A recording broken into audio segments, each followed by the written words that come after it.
मंगलम भगवान वीरो मंगलम गौतम प्रभु।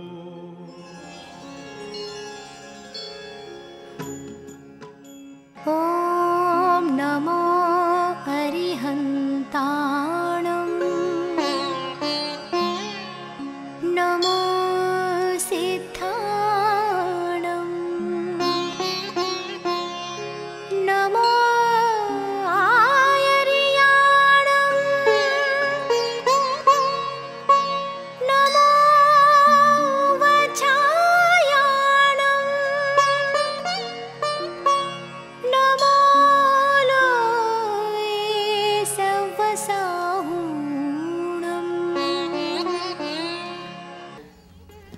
Jai Jinendra and welcome to Mangalam. Today we bring to you the History of Jain Religion by Sadhvi Shilaprji. We will also hear a Bhakti Sangeet also by Sadhvi ji and realize that the music of the heart does not need any external instrumentation. In the end, we will enjoy a Garba performance by our youngsters. Please enjoy the show. Thank you. मङ्गलाणं च सौवेसिं पठमं हवै मङ्गलम्। Jain Dharma is considered as immortal religion. It is believed that it has no beginning and it has no end. Nobody knows when was it started, and nobody knows, of course, the end future of this religion.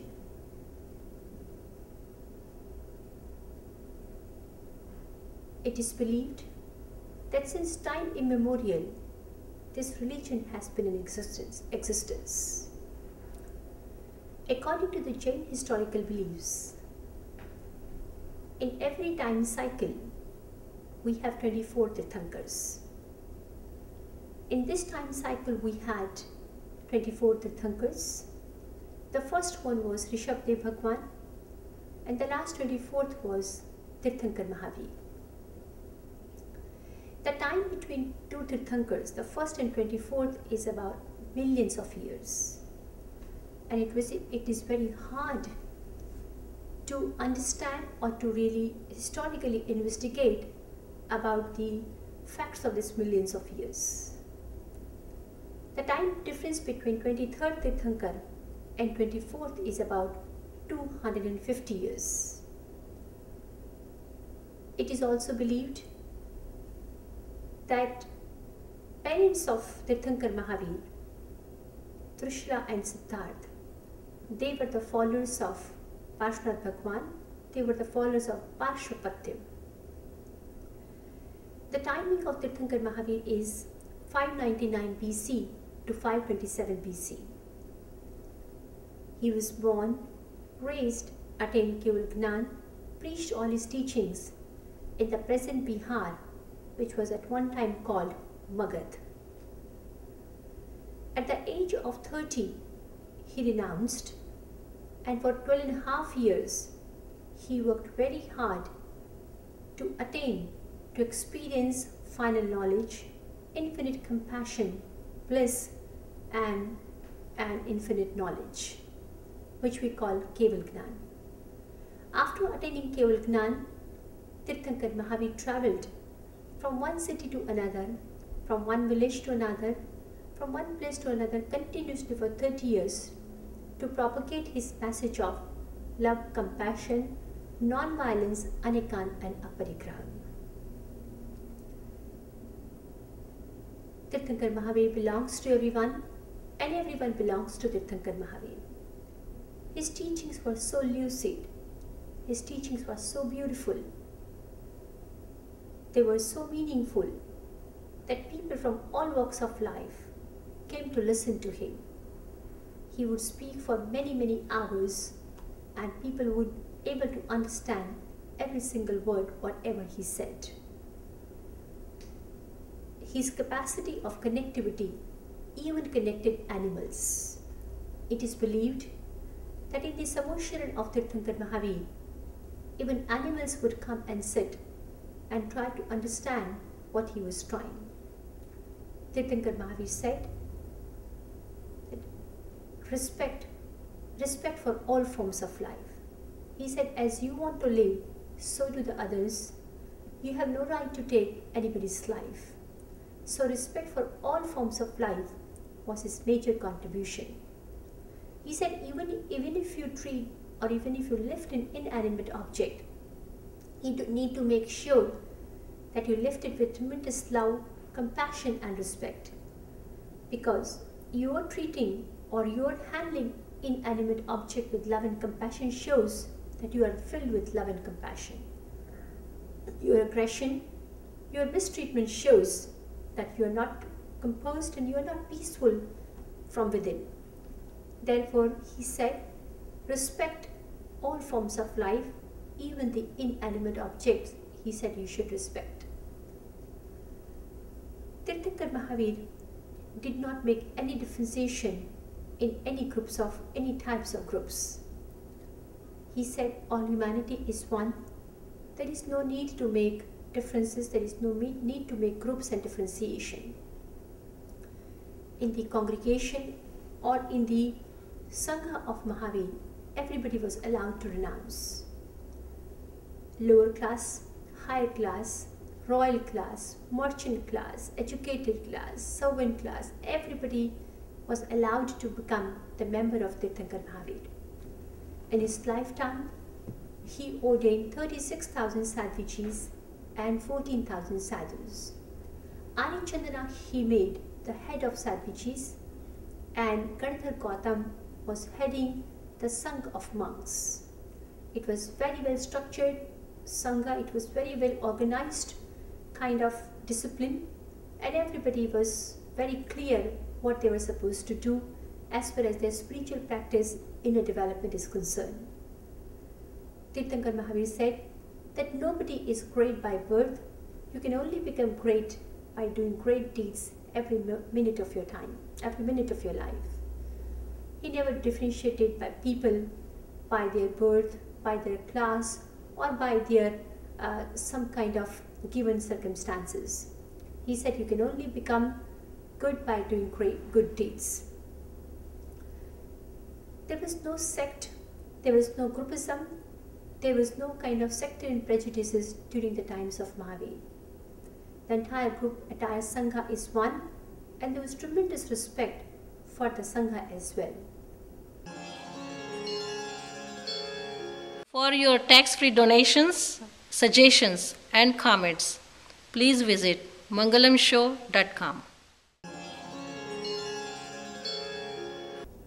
According to historical records, after the Nirvana of Mahavir, there was a big famine took place in the state of Magad, and all the renounced class, sadhus and sadhvis, had to leave Magad because there was not enough possibility of having proper food.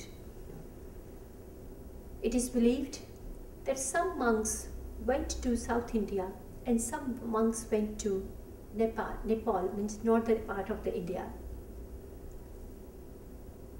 And after many years, when the famine was over, everyone again came back to Pataliputra, the present Patna, in the state of Bihar. They all got together. They had a concern that probably we will forget the teachings of Mahavir and we should sit down and recall whatever was said by Mahavir. Some monks started wearing white robes and some monks decided to remain naked. Monks who decided to remain naked were called Digambars, as Dig means Disha and the Ambar means clothing. So Digambars, sky-clad monks, they decided to remain naked because they thought Mahavir remained naked. So in order to become true followers of Mahavir, they should also remain naked. Whereas Shvetambars, people who decided to wear white robes, they thought they think Mahavir gave a choice. You could become naked or you could have robes. There was the major difference, major rift or major kind of debate for having two sects in the Jain tradition, Digambars and Shvetambars. Digambars were very forceful for having nudity as a mandatory fact for attaining liberation, whereas Shvetambar groups thought that realization is of soul. It's nothing to do with outer appearances. It's okay to have clothes, whereas Digambars said that you cannot attain liberation with the attachment of clothes with you. And that's how two sects came into existence, Digambars and Shvetambars. Initially, there was no divide like Murti Pujak, Sthanakvasi and Terapanthi. We had this major divide, Digambar and Shvetambar. Because women cannot go naked biologically, therefore Digambar tradition also believed a woman cannot become Tirthankar or she cannot have Keval Gnan. In order to become Tirthankar, one has to be born as a man in order to achieve this highest elevation of soul. Whereas Shvetambar tradition believed that it doesn't matter, you could be man or woman to reach to this highest state of purification. After 10th or 12th century in India, especially in South India, lots of rituals started taking place in the temples, especially in Hindu temples. Lots of, I would say, fancy things, dances and big rituals started taking place. Jain temples also had to follow this in order to maintain their popularity. So gradually Jain temples also started becoming a place of big rituals rather than a place of purification, and became more and more ritualistic rather than more and more purification oriented place.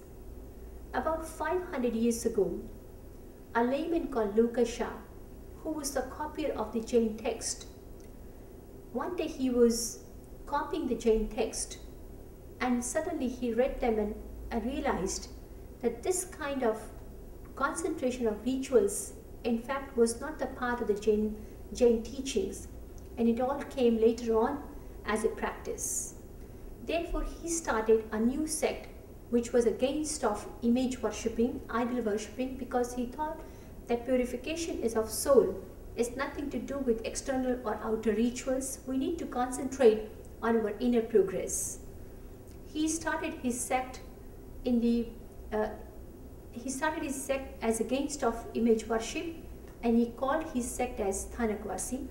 Therefore, basically Sthanakvasi sect emerged as a revolution from excess concentration on rituals. Sthanakvasi sect basically started wearing mupatti on their mount as a symbol of non-violence, as a symbol of their kind of belief that every moment non-violence should be practiced. About 200 years ago, Terapanthi, an offshoot of Sthanakvasi, came into existence.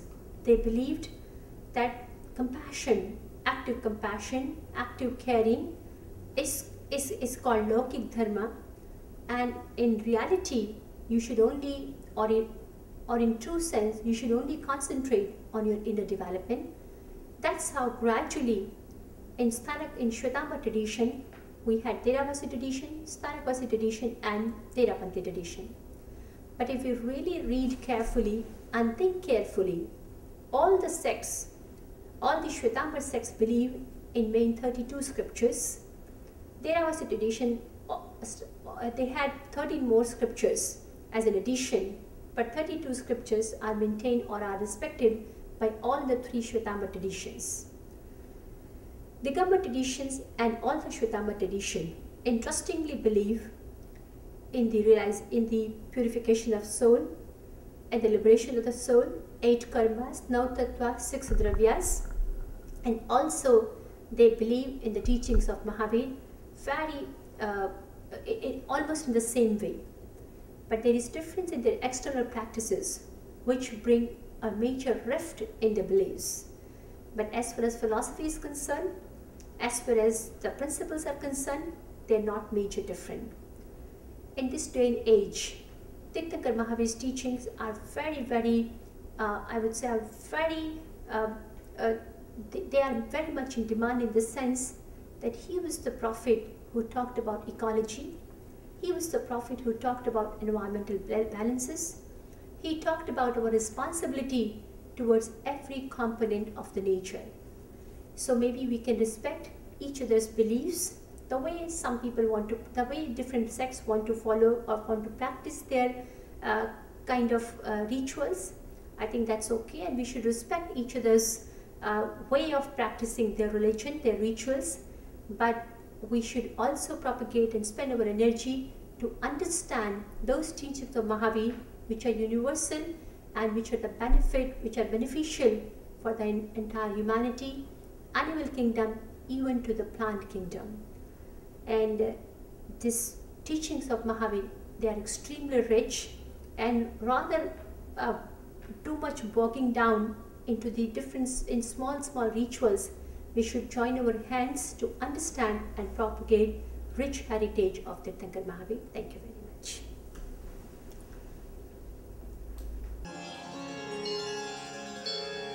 For your tax-free donations, suggestions and comments, please visit mangalamshow.com. मङ्गलाणं च सौवेसिं पठमं हवै मङ्गलम्। सांस सांस में सुमिरन करके बार बार बलि जाऊं। सांस सांस में सुमिरन करके बार बार बलि जाऊं। तुम बिन मेरो कोई न भगवन, तुम बिन मेरो कोई न भगवन, जिसको मैं अपनाऊं। सांस सांस में सुमिरन करके बार बार बलि जाऊं।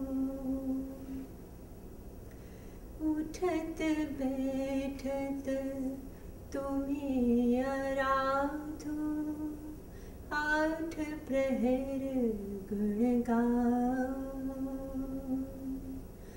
उठत बैठत तुम्हें आराधू, आठ प्रहर गुण गाऊं। ओम ओम की मधुर ध्वनि में, ओम ओम की मधुर ध्वनि में अंदर ही खो जाऊं। सांस सांस में सुमिरन करके बार बार बलि जाऊं। तुम साहिब तुम ठाकुर मेरो, तुमरे हुक्म चलाऊं। तुम ठाकुर तुम साहिब मेरो, तुमरे हुक्म चलाऊं। हे भगवन मैं तेरो तेरो, हे भगवन मैं तेरो तेरो, चरण कमल सुख पाऊं। सांस सांस में सुमिरन करके बार बार बलि जाऊं। तुम बिन मेरो कोई न भगवन, जिसको मैं अपनाऊं। सांस सांस में सुमिरन करके बार बार बलि जाऊं, बार बार बलि जाऊं। मङ्गलाणं च सौवेसिं पढमं हवै मङ्गलम्।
We hope that you enjoyed the show.